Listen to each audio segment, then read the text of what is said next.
ಪಂಜರದ ಗಿಡಿ ಆಗಿದ್ರು, ಪಂಜರದಲ್ಲಿ ಇಟ್ಟಿದ್ರು.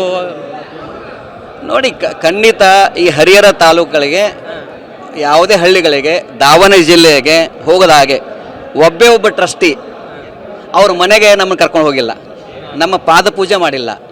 ಅವರ ಮನೆಯಲ್ಲಿ ಒಂದೇ ಒಂದು ನಮ್ಮ ಮಹಾಂತಜರ ಫೋಟೋ ಹೊರಹೋಗೋ ಇಲ್ಲ. ಅವ್ರು ಮಾಡುವಂಥ ಯಾವುದೇ ಕುಟುಂಬದ ಕಲ್ಯಾಣ ಮಹೋತ್ಸವ ಇರಲೇಬೋದು, ಗೃಹ ಪ್ರವೇಶ ಇರ್ಬೋದು, ಕಾರ್ಯಗಳಿಗೆ ನಮ್ಮನ್ನು ಕರೆದಿಲ್ಲ, ಮಹಾಂತಜರ ಫೋಟೋ ಹಾಕಿಲ್ಲ, ಲೋಗೋ ಹಾಕಿಲ್ಲ, ಮಹಾಂತಜರ ಫೋಟೋ ಹಾಕಿಲ್ಲ. ಅವರೆಲ್ಲರೂ ಧರ್ಮದರ್ಶಿಗಳು, ಜನಸಾಮಾನ್ಯ ಭಕ್ತರು. ಅವರು ನಮ್ಮನ್ನು ಹೊತ್ಕೊಂಡು ತಲೆ ಮೇಲೆ ಹೊತ್ಕೊಂಡು ಕುಣಿತಾರೆ. ಅವರು ಹೇಳಿದಾಗ ನಾವೆಲ್ಲ ಕೇಳೋಕ್ಕಾಗಲ್ಲ. ಅದನ್ನು ನಮ್ಮ ಡಾಕ್ಟರ್ ರಾಜ್ಕುಮಾರ್ ಅವರು, ನಾವು 5.5 ವರ್ಷ ಶಾಂತವಾಗಿದ್ದೀವಿ, ಸುಶಾಂತವಾಗಿ ಸಮಾಧಾನದಿದ್ದೀವಿ.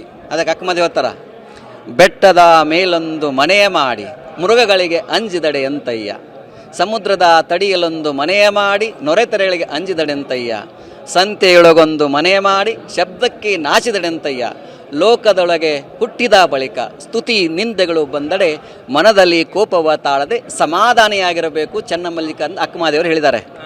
ಅದಕ್ಕೆ ನಮ್ಮ ಡಾಕ್ಟರ್ ರಾಜ್ಕುಮಾರ್ ಅವರು ಬಂದ ಮೇಲೆ ಎಲ್ಲವನ್ನವರಿಗೆ ಪ್ರತಿಯೊಂದು ಗಾಳಿ ಬೀಸದ ಜಲದಂತೆ, ಮೋಡವಿಲ್ಲದ ಸೂರ್ಯನಂತೆ, ಬೆಳಗಿದ ದರ್ಪಣದಂತೆ ಮನಸ್ಸನ್ನು ಇಟ್ಟುಕೊಂಡಿದ್ದೀವಿ ನಾವು. ಅದು ನಮ್ಮ ಅಡ್ಮಿನಿಸ್ಟ್ರೇಟರ್ ಗೊತ್ತಿದೆ, ಅವರು ನಿಮಗೆ ಡಿಟೇಲ್ ಎಲ್ಲ ಹೇಳ್ತಾರೆ. ಒಟ್ಟಾರೆ ಈಗ ಏನು ಒಂದು ರೀತಿ ಪರ್ವ ನಡೆದಿದೆ ಅಂತ ಹೇಳ್ಬೋದು. ಏನು ಉಚ್ಚಾಟನೆ ಮಾಡೋದು, ಅವ್ರನ್ನ ಉಚ್ಚಾಟನೆ ಮಾಡೋದು, ಇವ್ರು ನಿಮ್ಮನ್ನು ಉಚ್ಚಾಟನೆ ಮಾಡೋದು. ಹುಚ್ಚಾಟದಿಂದ ಉಚ್ಚಾಟನೆ ಆದವರು ಅವರು, ಅವರ ಹುಚ್ಚಾಟದಿಂದ ಉಚ್ಚಾಟನೆ ಆಗಿದ್ದಾರೆ ಅವರು.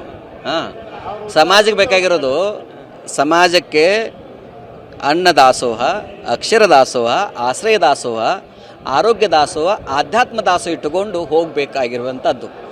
ಅಭಿವೃದ್ಧಿ ಕಡೆಗೆ ಸಮಾಜವನ್ನು ತೆಗೆದುಕೊಂಡು ಹೋಗ್ಬೇಕಾಗಿರೋದು. ಅವರು ಸ್ವ ಅಭಿವೃದ್ಧಿ ಆಗಬೇಕು. ನಾನು ಮಾಡಿದೆ, ನಾನು ಕಟ್ಟಿದೆ, ನಾನೆಂಬ ಅಹಂಕಾರ ಬಂದ್ಬಿಡದ, ನಾನು ಅನ್ನೋದು ಅಂತ. ಹಿಂದೆ ನಮ್ಮ ಮಹಾಂತಜರಿಗೂ ಹಾಗೆ ಕಿರುಕುಳ ಕೊಟ್ಟರು. ನಮ್ಮ ಸಿದ್ಲಿಂಗ ಸ್ವಾಮಿಗಳಿಗೂ ಹಿಂಗೆ ಲೆಕ್ಕ ಕೇಳಿದಾಗೆಲ್ಲ ಇದು ಚರ್ಚೆ ಆಗುತ್ತೆ ಅದು. ಆದರೆ ಲಕ್ಕಿಲಿ ನಾವು ಲೆಕ್ಕ ಕೇಳಿಲ್ಲ ನಮ್ಮ ಧರ್ಮದರ್ಶಿಗಳು. ಸ್ವಾಮೀಜಿಗಳು ಗೌರವಯುತವಾಗಿ ಪೀಠವನ್ನು ತ್ಯಾಗ ಮಾಡಬೇಕು ಎಂಬತಕ್ಕಂಥ ಒಂದು ಕೊನೆಯದಾಗಿ ಕೇಳ್ತಾ ಇದ್ದಾರೆ. ಖಂಡಿತ ಅವರು ಗೌರವಯುತವಾಗಿ ಮಠವನ್ನು ಬಿಟ್ಟು ಬೇರೆಯವ್ರಿಗೆ ಅವಕಾಶ ಕೊಟ್ಟು, ಅವ್ರದ್ದು 5 ವರ್ಷ ಅವಧಿ ಮುಗಿದು 18 ವರ್ಷದಿಂದ ತಾವೇನು ಕೂತ್ಕೊಂಡವ್ರಲ್ಲ, ಆರಾಮವಾಗಿ ವಯಸ್ಸಾಗ್ಯದ, ಈಗ ಅವ್ರು ಸುಮ್ಮನೆ ಎಕ್ಸಿಟ್ ಆಗಿ ಸಾಕಷ್ಟಿಗೆ ಆಲ್ರೆಡಿ ಹೊಡೆದಾರ, ಸಿಕ್ಕಾಪಟ್ಟೆ ಸಿಕ್ಕದೆಲ್ಲ ದೋಚಿದಾರ, ಎಲ್ಲ ಗೊತ್ತಾಗಿದೆ ಈಗ. ಸೊ ಅದಕ್ಕೆ ನಿಮ್ಮ ಜಾಗ ಖಾಲಿ ಮಾಡ್ರಪ್ಪ. ಇದು ಜಾಗ ಖಾಲಿ ಮಾಡೋದು, ಭಕ್ತರು ಬಂದರು ಅವ್ರನ್ನ ಜಾಗ ಖಾಲಿ ಮಾಡ್ಸಕ್ಕ, ನಮ್ಮನ್ನ ಗಟ್ಟಿಯಾಗಿ ನಿಂತ್ಕೊಳಕ ಅಲ್ಲಪ್ಪ. ಎದಕ್ಕೆ ಬಂದಾರೆ ನೀವು? ಒಟ್ಟಾರೆ ನೋಡ್ತಾ ಇರೋದು ಸ್ವಾಮೀಜಿಗಳು ಏನು ಭಕ್ತರು ಬಂದಿದ್ದು ನಮ್ಮ ಪರವಾಗಿ ಬಂದಿರತಕ್ಕಂಥದ್ದು. ಈಗ ಟ್ರಸ್ಟ್ನವರು ಖಾಲಿ ಮಾಡಬೇಕು, ನಾನು ಮಠ ಖಾಲಿ ಮಾಡ್ತಕ್ಕಂಥ ಅವಶ್ಯಕತೆನೇ ಇಲ್ಲ ಎಂಬತಕ್ಕಂಥ ಸ್ಪಷ್ಟ ನುಡಿಯನ್ನು ಸ್ವಾಮೀಜಿ ಹೇಳ್ತಾರೆ. ದಿನೇಶ್ ಒಂದಿಗೆ ಬಸವರಾಜ ದೊಡ್ಮನಿ, TV9 ದಾವಣಗೆರೆ.